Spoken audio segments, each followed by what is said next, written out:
দেশকে স্বাধীনতা দিতে নতুন প্রজন্মের ভূমিকা ছিল সবচেয়ে বেশি। এবার দেশকে দুর্নীতিমুক্ত করতে নতুন প্রজন্মের প্রার্থীরা পথ দেখাবে। তাই বামফ্রন্ট তরুণ প্রজন্মকে প্রার্থী তালিকায় বেশি স্থান দিয়েছে। এভাবে নিজেদের প্রার্থী তালিকা নিয়ে সন্তোষ প্রকাশ করলেন সিপিআইএম এর রাজ্য সম্পাদক মোহাম্মদ সেলিম।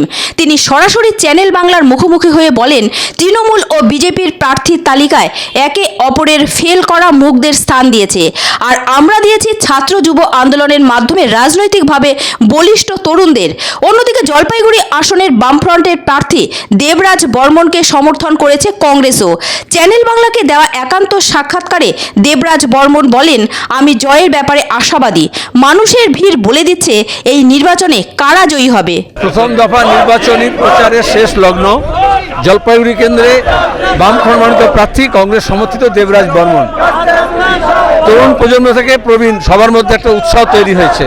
গোটা দেশে যেভাবে দুর্নীতি ছেয়ে গেছে, ইলেকট্রাল বন্ডের নামে বিজেপি তৃণমূল যেরকম টাকা লুট করছে, আমাদের সমস্ত রকমের পরিকাঠামোকে ভেঙে তছনছ করে দিচ্ছে। বেকার ছেলে মেয়েদের হক, রুজির লড়াই, এই লড়াই এগিয়ে নিয়ে যাওয়ার জন্যই আজকে এখানে কংগ্রেস সমর্থিত বামফ্রন্টের প্রার্থী দেবরাজ বর্মন শেষ প্রচার লগ্নে মানুষের ঢল নেমেছে।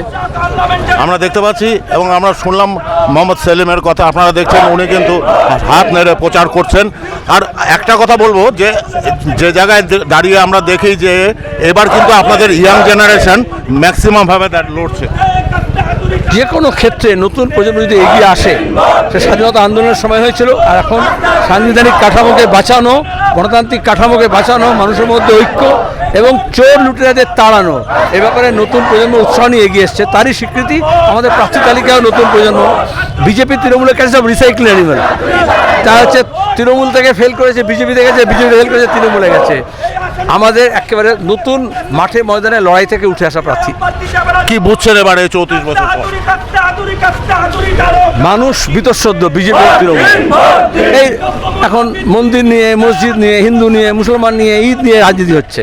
অথচ রাজনীতি হওয়ার কথা মানুষের গণতান্ত্রিক অধিকার, মুক্তি এবং রুজির প্রশ্নে, সড়ক, বিজলি, পানির জন্য, চিকিৎসা, স্বাস্থ্য, শিক্ষার জন্য, সেগুলোকে বিজেপি তৃণমূল তছনছ করছে।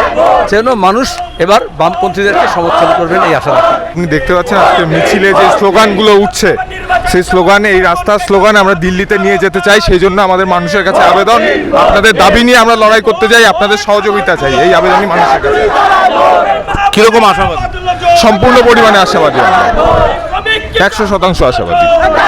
আপনারা কিন্তু শুনলেন যে এই যে আজকে বাম কংগ্রেস জোটের মিছিল এগিয়ে যাচ্ছে জলপাইগুড়ি শহর দিয়ে দেবরাজ বর্মনের প্রচারে। এই মিছিলের কারণ 19 তারিখ জলপাইগুড়িতে ভোট, সে জায়গায় দাঁড়িয়ে কিন্তু আমরা দেখতে পাচ্ছি প্রায় শেষ লগ্নে এসে এই প্রচার চলছে।